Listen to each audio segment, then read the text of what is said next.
C'est vraiment émouvant, c'est pathétique, c'est triste que notre belle servante de l'Éternel vient de nous quitter suite à des coups reçus de la part de son mari, violence conjugale.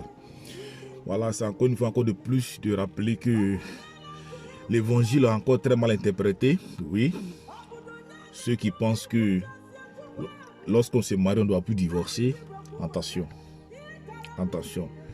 Dans un mariage où ta vie est mise à risque, je pense que tu dois partir. Qu'on peut divorcer. Ça, je viens avec un enseignement dessus. On peut divorcer. Si la Bible nous le recommande, on peut divorcer. Notre servante, notre soeur n'a pas vu pris la décision. Et voilà, elle a rendu l'âme. Vous qui êtes encore en vie et êtes encore dans cette situation-là, je pense qu'il n'est pas encore trop tard. Si vous êtes dans une situation de cas de coup de violence conjugale, il faut prendre la décision de partir. La Bible ne vous l'interdit pas. La Bible ne vous l'interdit pas. Ce n'est pas aujourd'hui mon sujet, donc je ne vais pas entrer en détail, mais je vais revenir dessus. La Bible ne vous l'interdit pas, ok? Vous pouvez divorcer. Le divorce, il est permis. Surtout quand la vie de l'autre est en danger. Voilà. C'était donc un hommage que je voulais comme ça lui rendre et lui demander à Dieu de l'accueillir dans son paradis. Si, bien évidemment, les actes qu'elle a posés sont en faveur de ce que lui l'a recommandé et que cela repose en paix. Bien-aimés, shalom, shalom, shalom à tous. Je me réjouis encore aujourd'hui d'être avec vous après un long moment de retraite. Oui, je m'étais retiré un peu pour mettre le tout en ordre parce que le travail que nous faisons là, vous nous voyez, mais ce n'est pas vraiment facile. Il ne faut pas savoir les attaques que nous recevons de la part de ceux qui sont contre l'évangile. Et je pense qu'il arrive un moment où il faut te retirer pour mieux sauter. Vous comprenez? Et c'est ce que j'ai fait dans mon cas. Aujourd'hui, je suis avec vous par la grâce de Dieu pour partager encore cette bonne nouvelle de l'évangile avec vous. Je voudrais souhaiter bonne fête de Pâques à tout le monde et prenez vos tabourets pour que nous redémarrions l'enseignement. Nous allons parler aujourd'hui d'un sujet qui est devenu un fléau.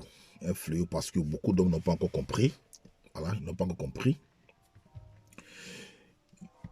Et ils s'en donnent à ça parce qu'ils n'ont pas encore reçu l'enseignement qu'il faut. Il s'agit bien évidemment du baptême des enfants. Bien aimé, on ne baptise pas un enfant.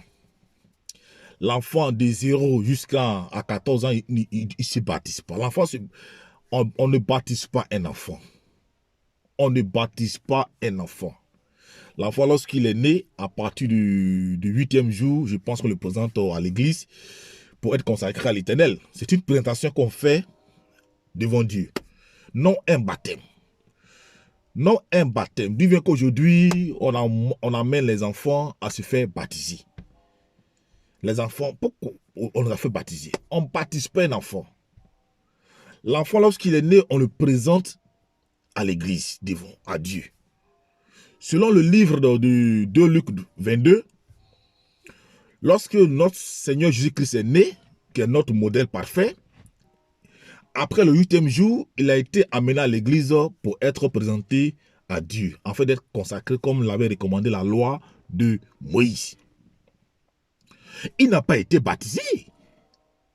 On ne l'a pas baptisé. C'est une présentation qui a été faite. D'où vient qu'aujourd'hui, là, on baptise les enfants dans les communautés, dans les églises. Ça sort d'où? Ça sort d'où? C'est de quelle Bible cette recommandation-là sort? C'est de quelle Bible?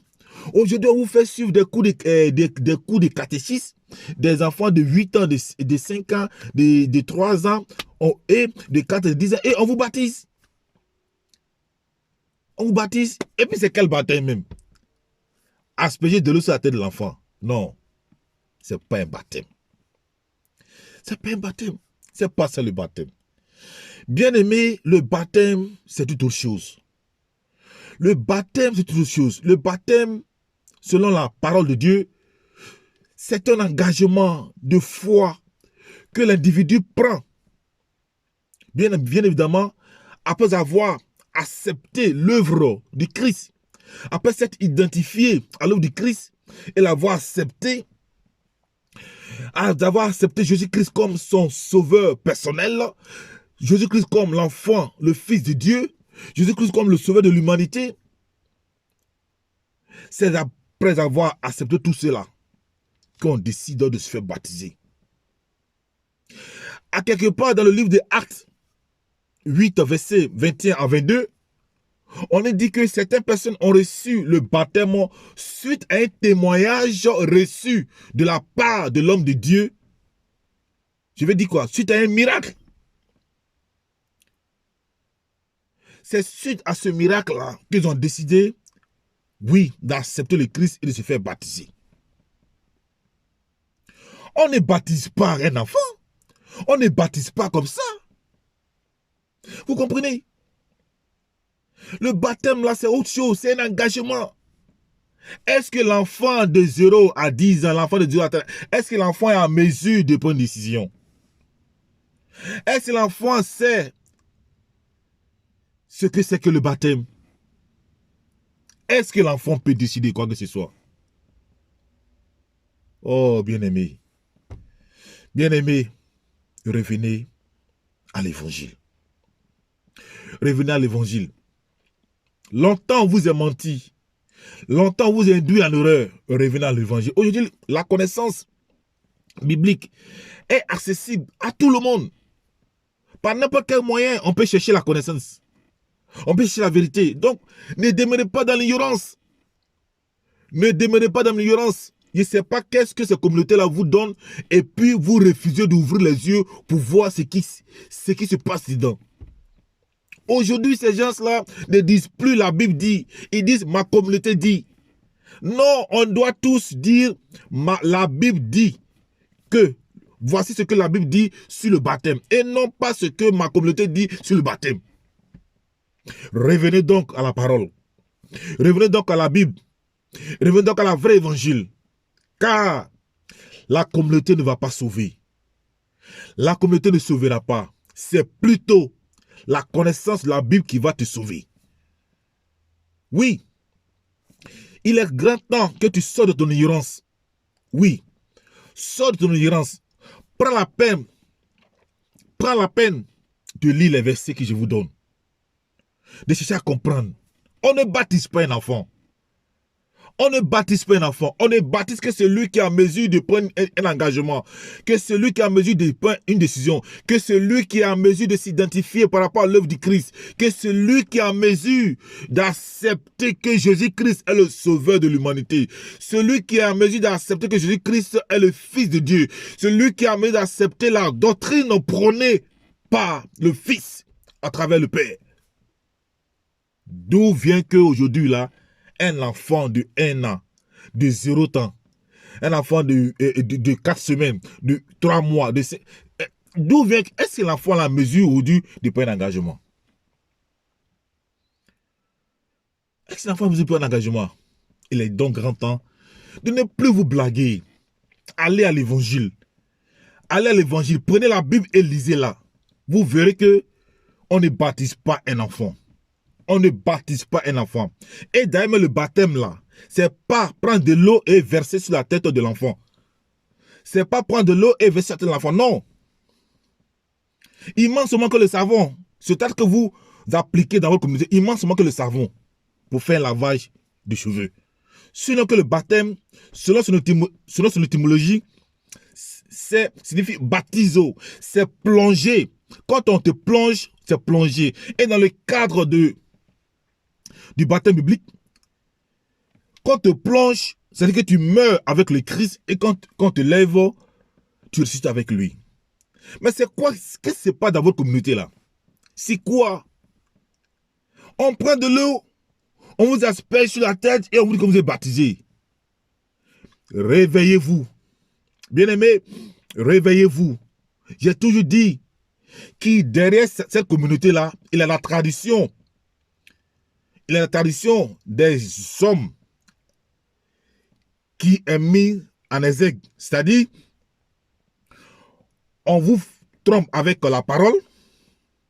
Derrière, c'est un enseignement traditionnel qui est prêché. Attention, allez à la Bible. Prenez la Bible, lisez-la. Vous comprendrez comment est-ce que le baptême se fait. Comment ce baptême se fait? Jésus-Christ a été baptisé par Jean-Baptiste. Vous avez vu comment il a été baptisé? Il a été plongé et on l'a ressuscité et on l'a levé. Tous ceux qui ont reçu le baptême, on les plonge et on les élève. C'est la signification du mot. Baptiso. Plonger. Donc, bien aimé, ce ne serait pas long. On ne baptise pas un enfant. On le présente à Dieu après le 8e jour, selon le livre de Luc, verset 21 à 22. Et on ne baptise que celui qui est en mesure de prendre un engagement, d'accepter que Christ est le sauveur de l'humanité, le Fils de Dieu. Celui qui accepte la doctrine de Christ, c'est lui qu'on baptise. Je veux dire quoi? C'est les disciples de Dieu qu'on baptise. Et il y a quelque part, comme j'avais dit, d'autres, après avoir reçu un témoignage, un miracle de la part de l'homme de Dieu, bien évidemment prêchant la doctrine de Christ, décident de se faire baptiser pour être disciples de Dieu. Selon le livre de Acte 8, verset 18, 12 à 36. Comprenez? Donc, on ne baptise pas un enfant. Et on ne baptise pas à travers, si je dirais, aspersion, bien comment, on n'asperge pas de l'eau sur la tête de quelqu'un plus qu'on l'a baptisé. Ce sont donc des bornes que vous déplacez. Ce sont des bornes que vous déplacez. Revenez à l'évangile, revenez à la Bible, et je pense que vous serez en ordre avec les recommandations bibliques. Sinon, vous êtes en danger, vous êtes en erreur. Et je vous dis toujours, tout ce que vous faites là, un jour, vous allez rendre compte à Dieu. Vous ne saviez pas peut-être ces choses-là. Dieu a amené un messager pour vous dire, pour vous ouvrir vos yeux. Si vous restez assourdis à ma prédication, si vous restez assourdis à ce que je dis, je vous dis que le dernier jour, ça sera très méchant pour vous. Dieu aussi sera insensible. Oui, Dieu aussi sera insensible lorsque vous serez face à lui. Parce que vous ne savez pas des choses, on vient vous le dire et vous refusez de chercher. Je vous ai donné les versets bibliques. Allez les lire, vous verrez ce qui sort de ma bouche là est vrai ou pas. Je ne serai pas là, je vais vous laisser. Voilà. Donc, je pense que j'ai été clair. On ne baptise pas un enfant. C'est des bonnes que vous déplacez lorsque vous baptisez un enfant. C'est des bonnes que vous déplacez lorsque vous baptisez quelqu'un qui n'est pas en mesure de prendre un engagement. C'est des bonnes que vous déplacez. Et je pense que tout bon déplacé a des conséquences. Sur ce, je vous dis ciao, ciao. Et on se retrouve la prochaine fois pour une autre vidéo sur, bien aimé, sur la reconnaissance. Parce que là encore, il y a un problème. Donc, à très bientôt et que Dieu vous bénisse. Shalom. C'était le reverend pasteur Sylvain Zima depuis ma position en Italie.